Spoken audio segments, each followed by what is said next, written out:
Florida football player and #1 sprinter in the world last year.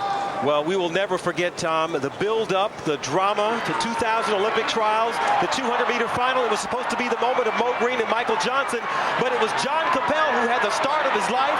He took this win at the Olympic trials on into Sydney as a favorite to win, but it was this moment here, rocking back in the blocks, a terrible mistake. He was caught in the blocks, got a terrible start. It was too much ground to recover in this final at the Olympic Games in Sydney, and John Capel did not finish in the medals, and he was devastated. And now he finds himself in lane 1. Capel telling me that he has to make up the stagger right away to try and get himself to this on this next team. Well, Shawn Crawford, no one has looked better overall at these trials than Shawn. And Shawn Crawford came to these Olympic trials, Tom, with the idea that he would win all of his rounds, and he has done that in an incredible, impressive fashion. Capel, the tough lane 1, then Grimes, Johnson, Patton, Crawford's in 5, Williams, Gatlin, and Gay. And Michael Johnson looking on. Michael Johnson, one of the most memorable moments I've ever been associated with, won the 200 in Atlanta to become the first to win both the 400 and 200 at the same Olympics, and did it in world record time. And Michael in jeopardy of losing his relay, 4x400 relay gold medal from Sydney with Jerome Young. The IAAF ruling today that those medals should be taken away because of the Jerome Young positive drug test. The IOC still has to rule, but it seems likely that those medals would be forfeited. And over in lane 7, Tom, Justin Gatlin, who had some skin torn off the bottom of his right big toe because of the heat. He's got it wrapped up. Not so sure how that'll affect him if he'll be able to get in the top 3 here. Strong field in the 200, and a potential Athens medalist probably will be left home.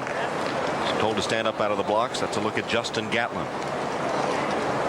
Gatlin is a tremendous talent, and the burden has been taken off of him. As you see that wrap on his left leg, as I mentioned in the earlier rounds, Gatlin doesn't have a problem with his left hamstring. He did all through college, and he sort of wears that wrap as a security blanket, as a pacifier, if you will. It just takes it off of his mind.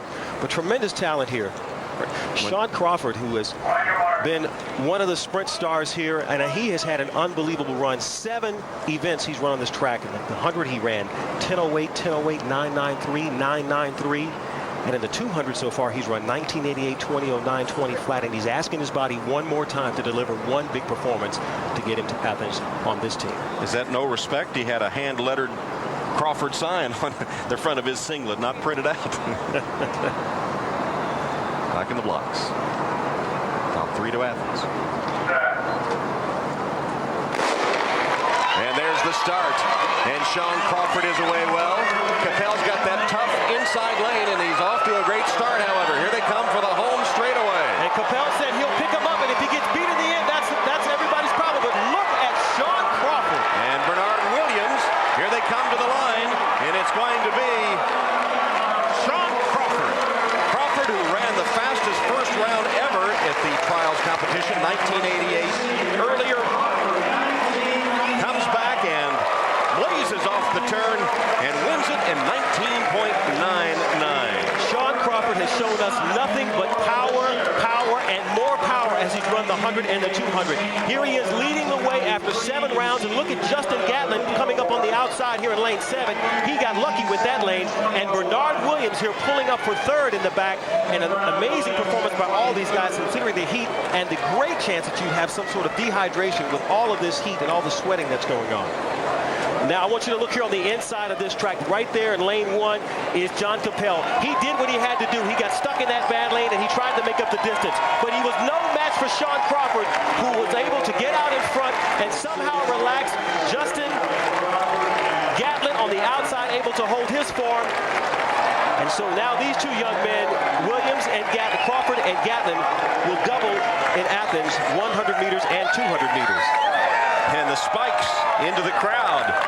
Shawn Crawford, 19.99. Gatlin 2nd, Bernard Williams 3rd, and Capel finished 6th. Bernard Williams heaving the spikes into the crowd after making the U.S. Olympic team.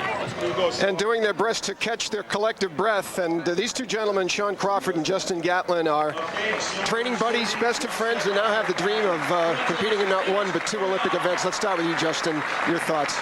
It feels good. It feels good to represent America, come out here with these great competitors that we have. I think we have the best competitors in the world. All I know coming down the home stretch, all I can think about back home in Raleigh training with me and my teammate. And here is your teammate, Shawn Crawford. You had all the fast qualifying times. Did you feel you were in top form coming into this race? Well, actually, I knew I was in top form. I mean, my coach, Trevor Graham, our coach, Trevor Graham, he prepared us well, and he knew what he was doing, trying to get us up here so we can do our best performances here at the U.S. Olympic trials and move on to Athens and do the same thing. And get a word from Bernard. Bernard, are you, a lot of people are talking about Shawn and Joe. Were you the forgotten guy here? I'm always forgotten. See, the U.S. has been known to have many great sprinters, and I'm the entertainer. I'm going for first, but if I don't get it, I love life. Back to you. On that note, Tom, back to you. Can't argue with that. And it'll be a strong 200-meter team that represents the United States in Athens.